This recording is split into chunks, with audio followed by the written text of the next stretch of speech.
मैं एक यात्रा में था, गर्मी के दिन थे और उस वर्ष वर्षा नहीं हुई थी उस इलाके में। स्टेशन पर गाड़ी रुकी थी।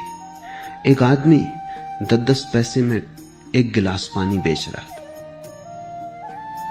10 पैसे में एक गिलास ठंडा पानी, कहता हुआ वो बढ़ता जाता, पैसे इकट्ठे करता जाता।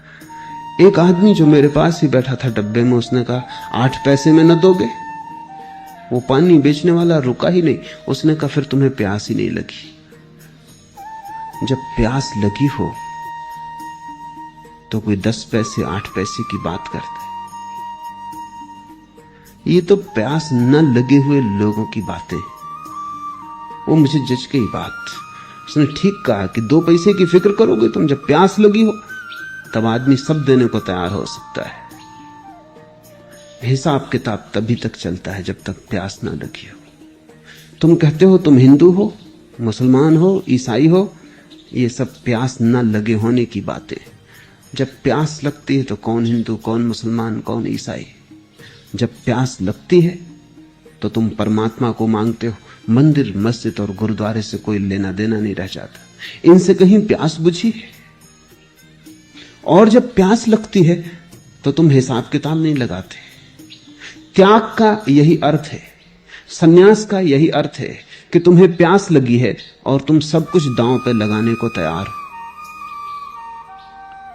लोग कहते हैं हां, परमात्मा को भी जानना है, लेकिन अभी और दूसरे काम करने को भी बाकी। अभी और उलझने हैं, उनको सुलझाने। लोग परमात्मा को आखिर में टालते जाते हैं।